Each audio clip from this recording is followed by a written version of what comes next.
You never know what's going on in another person's life until you find out about it. Don't you just love hearing stories about people who do random acts of kindness or pay it forward kind of efforts? Not for any kind of recognition like, ooh, look at me, look at all these good things I do.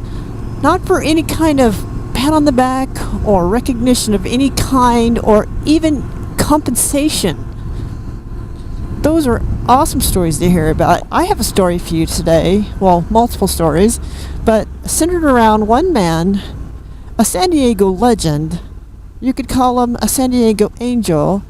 He calls himself the San Diego Highwayman because he has spent over 50 years of his life driving the freeways of San Diego, and when he finds people that are stuck, broke down, run out of gas, flat tire. So this video might be a little long because I went to go meet him and he started telling me some stories, and so I just let the camera roll.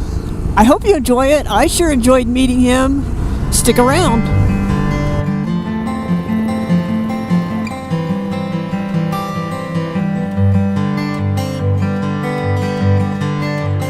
Oh, you're so cute. You still have the black and white one that I saw? Sheila passed away in February. Oh, no. So how long have you lived here? I've lived here for 44 years. And I worked out of this garage for 40 of those years. I was a neighborhood mechanic, kind of my wall of shame, so to speak. No, that's awesome. That one's from Sweden. This one's from Norway. Wow, And that's where you went there? No, they came here. They came here. To Really? do storage. You see this young fellow right here? Right. His alternator went bad on his way home from work. And that's a hot summer day, you can't tell it, but he's sitting there sweating in his car, eastbound 8, and he's dead, and he doesn't have a phone, he doesn't have any water, Scary. and his battery's dead because his alternator's dead. Yeah. So what I did for him, and they filmed me doing it here, is I took my battery pack, and I took my battery out and put it in his car, which allowed him to drive home. Wow. To his wife, Awesome. who was worried about him. Yeah. Especially And on the next day they both came and gave him a battery back. Wow. And I've done that hundreds of times in 50 years. 50 years you've been doing this? Yeah. And then February this year I lost my dog Sheila. Oh, Sheila was what, that's right. I saw the article where, Yeah, that was the dog I was thinking of, Sheila. That was the front And this page one's Sadie. LA Times, Okay. 2008. Yeah. They did a story about it. The guy that did that story and took that picture, Brent Foster, came back in 2014 and did a video story. He came from British Columbia, Canada with his wife and his co-worker, and they were here 3 days, and they did a video story. It's called While I'm Here. And it's a series that he's doing because somebody close to him that he wanted to do a story about passed away before he could do it. So it's on the internet. It's called While I'm Here, and he got Sheila in it, which is good because she's no longer here. Sad. But you know, excuse me, That's okay. my favorite thank you from all the years I've been doing this is this one right here. Because this little girl, she drew this. Aww. And they sent it to me. Look where they put Sheila. Where she put Sheila. How cute. And you can't see it because it's faded out, but there was a battery right there. She even drew a battery because that was the problem. The battery was dead. And I put my battery in their vehicle, and that allowed them to drive it to their motel because they were from San Jose. Okay? And it was 4th of July weekend. Oh, wow. and they made it home on their battery freshly charged and another battery that I gave them. Little Whitney. Yeah. Oh, that's cute. Nice. That's my most valuable thank you. I've got a whole photo album there full of things that people have given me and notes and such over the years. This one here is Reader's Digest. Reader's Digest. Yep. Oh, that's very cool. Highway Helper. And that one is People Magazine. People Magazine. Back in the day. Very cool. So how long have you had, is this Beulah or? That's Beulah. Okay, that was the first one. This is the Mercury. This is the Mercury. And this one was an ambulance in its original life, and I purchased it with 30,000 original miles on it from an employee of the company that owned it as an ambulance in Borger, Texas. Wow. It belonged to What a Phillips story. Refining Company. And he brought it to California, the employee, and had it for sale outside his house up in Point Loma. Wow. And I was driving around looking for a Woody, this model Woody, that my high school girlfriend's family had back in the day. This was in '78. Driving around the neighborhood looking for that, and I found this instead. It's got 380,000 miles on it now. 380,000? And the other one has like over 600,000, right? Way over. Way over? Yeah. And is that the one that I saw the video where that man and his sons fixed it up for you? Yeah. Okay. That was Rick. very nice. That is very cool. It was wonderful of them. It's not operational because I'm very grateful to Rick for making it drivable again. Right. But it's not operational because he wasn't a wiring man, and he did the best he could. But then after he brought it back to me, I paid a guy that was supposed to be good $2,000 to completely rewire it, and it didn't come back. It came back much less than I'd hoped and expected for, and it's not usable because the things that are important that have to work to protect me don't. And I can't do it again myself. I had it for 40 years, and I did all the wiring myself, and then it was destroyed in the crash, and very little works right now. I'm sorry, I still get emotional about Sheila. I bet. That dog was so Difficult. cute. She was with you on every drive you took out on the freeways, huh? Now, does Sadie do that now? She does. And she jumps into the car and she lifts her paws to be bolted in, as I call it. And the safety harness there. Right. That harness, not that one specifically, but the one in Beulah, saved Sheila's life. Wow. Because she didn't go through the windshield like a projectile when the crash happened because she was belted in. Good, good. Now I was wearing a safety harness and seat belt too, and I got a bruise on my chest and a bruise on my stomach from the belt harnesses, and I almost broke my left arm on the rigid, this here, because my arm was out the window. Wow. A woman went around me, swerved in front of me, and slammed on the brakes. Oh, man. On the 5 North to 163 North. Worst place in the world in San Diego. Now, do you go all over San Diego County or just like east part? Well, I used to range from the mountains to San Clemente and down to the border, but as the years have gone by and I've gotten older and things have got more expensive, the loop I've thrown has gotten smaller and smaller. Right. And then this year I had my stroke, and so you can't tell, but my left side doesn't respond as it should. So I don't go out intentionally and put myself in harm's way anymore because I don't have my full physical abilities. But I went out, I was going to my brother's place. No, I was going for a haircut. And I got up on Greenfield and there was a crash and a vehicle on fire right in front of me, and I was able to put it out. Nice.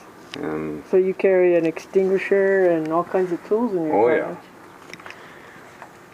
Yeah, this, you see, it was an ambulance, and then I made it into a passenger vehicle by putting all the seats in it, and that front seat's out of an Oldsmobile Cutlass, a lot more comfortable than the original seat. And you got your knee pads, that's good. I saw you wearing those, that's good. Yep. That's a power snap-on impact that I put into here. It was given to me by a man in Kansas City. When he saw a video, a CBS video,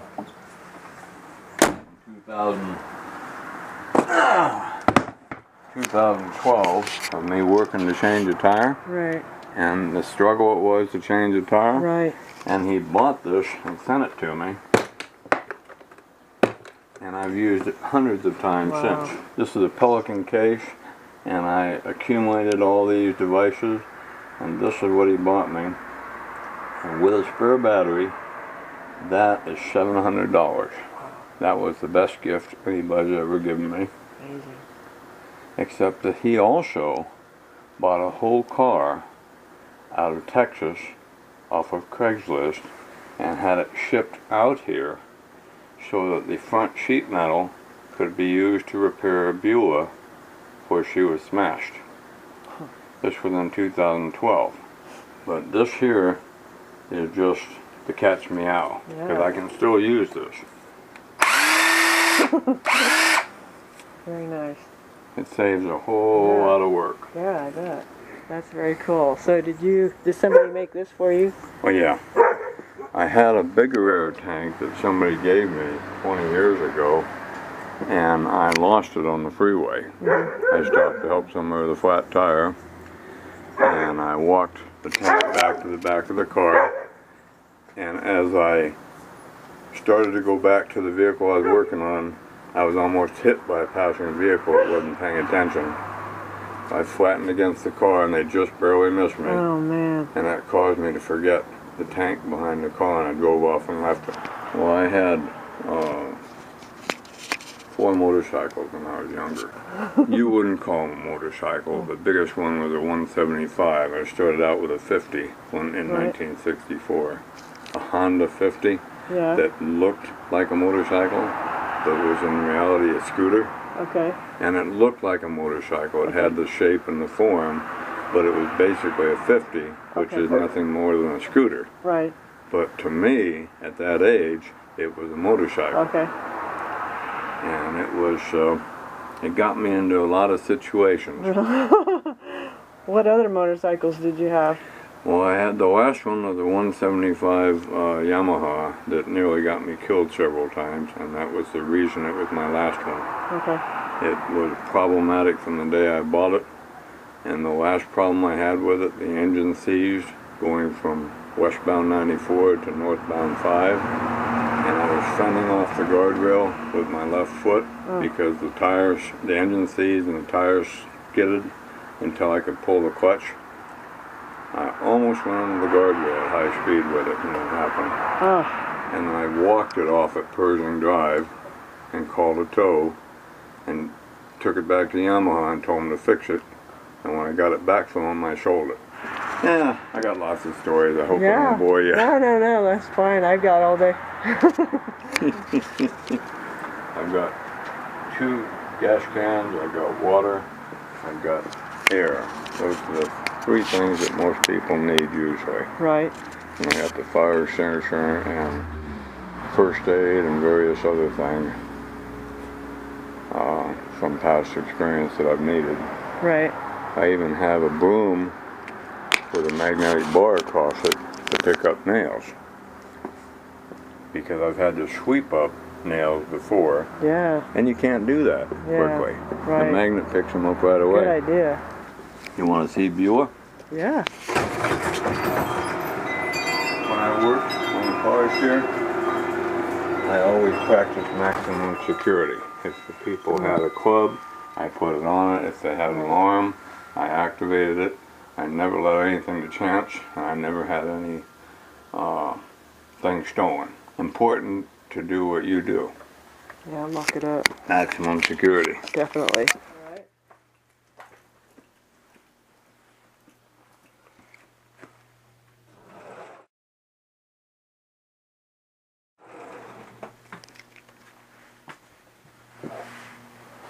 Very cool here. Look at this nice porch. I love this. I basically built this place. I gave $28,200 for this in 1973. How much? $28,200. Oh, you're kidding me. And that was what I could afford back then. Yeah, And wow. it was a dump.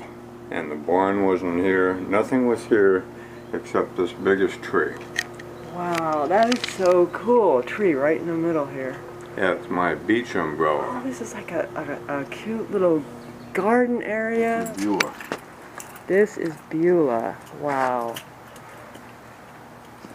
I built this car from the ground up originally. Did you really? She was wrecked sitting in a vacant lot in Ocean Beach when I got her. Yeah? As an ordinary station wagon. Now she's kind of sad looking. Every time I get in her, I get depressed because of I don't blame you. the work that was done so poorly. That was a fuse panel that I made back in the early 70s. Right. And the person that rewired her took everything out but didn't redo it the way it should have been.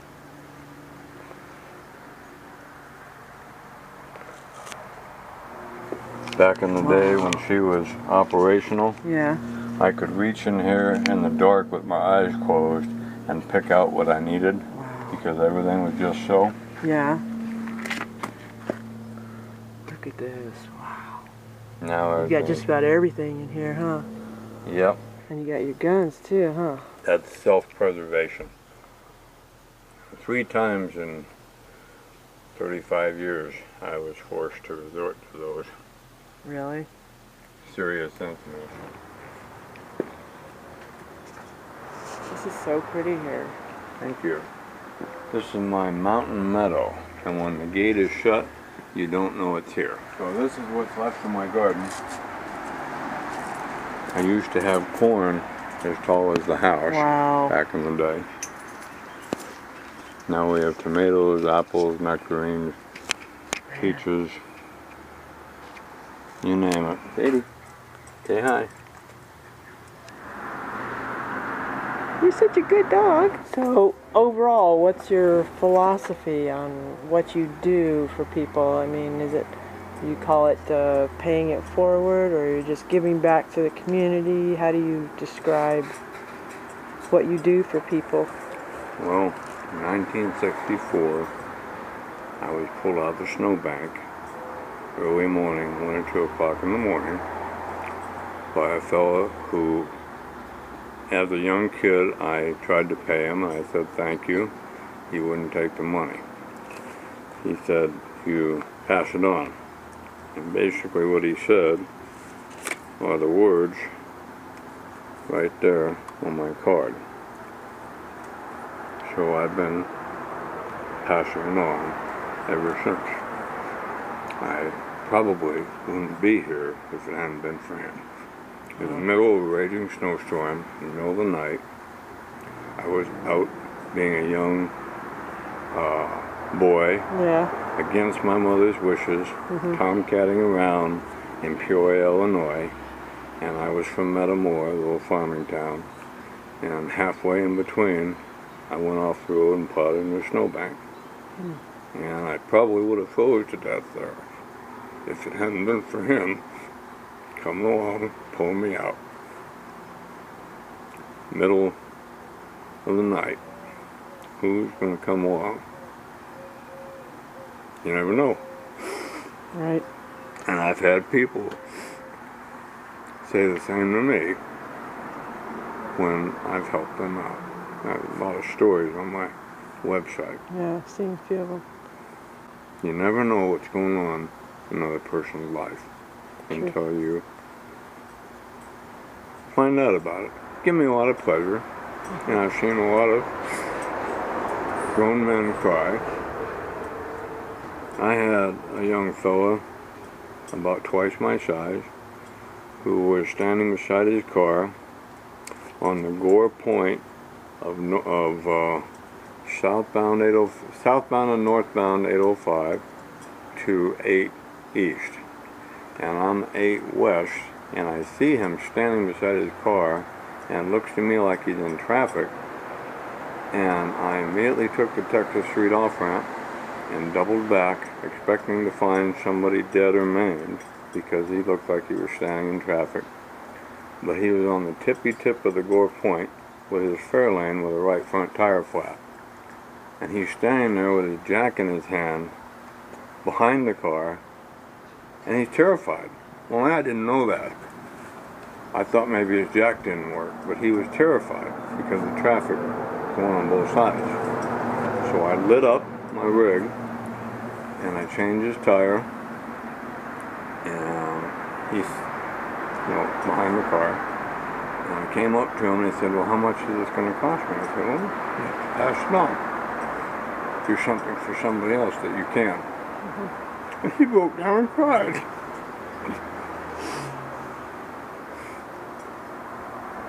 He was, never had anybody done anything for him before, and he was really scared. But he wasn't showing it. He was just, I had a very scary looking dude with a wife beater shirt and teardrop tattoos and a bald shaved head and all the accoutrements of a hoodlum on southbound 163 Beulah Mercy Hospital, hot summer day, and a left front blown tire on the T-Bird he was driving, 90s T-Bird.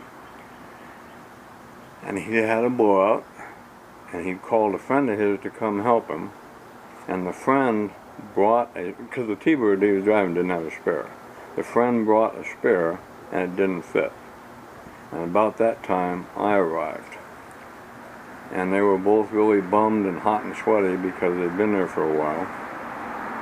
And I took his wheel with the blown tire on it, and I brought it home here where I've got tires behind the barn for people like this. And I put a good tire on it, and I took it back to him. He was sitting in his car reading the card I'd given him before I left. He didn't think I was coming back. It was like 45 minutes before I got back. I put the tire on for him, and shook his hand, and told him to pass it on.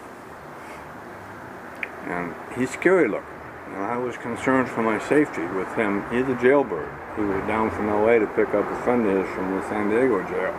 That's what he was telling me. I was concerned for my safety as I helped him, but I shook his hand and I turned to walk away, and all of a sudden he grabbed me by the shoulder and spun me around. I'm thinking, oh shit. And the guy's crying. He said nobody had ever done anything for him in his life, and that I had just changed his life. Wow. I don't know if that's true, but that's what he said. And he went about his way, and I went about mine. But I remember that feeling when he took my shoulder. Oh, shit. You didn't know what to expect. Exactly. Wow. That's really awesome. I have one more for you. On the Coronado Bridge, Oh. westbound, on the right side, there's a little Honda beater car with 4 Latino fellows in it. All of them the same look and the same appearance. And I pulled up behind them, and they're sitting there. And I was wearing my rescue gear, so they might have taken me for an official. And I said, "What's the matter, fella? You out of gas?" to the guys in the car. And the driver looked at me and said, "What do you care?" And I said, "Well, if you're out of gas, I've got gas for you." Really? Put gas in their car. And when I drove up initially, they were all 4 of them looking real mean and scary and unpleasant looking. When they drove away, they were smiling and waving. Wow. Anyway, you never know You never know. where the ripples will spread from the kind things one does. True. And I'm getting to be preaching. No. I totally get it. Thank you for coming. Thank you for letting me come. Yeah, My I pleasure. really appreciate it. All I have now is stories to tell. I put a lot of my stories into my blog and such like that. And I'll go check that out. she is so beautiful. She is. You're so pretty.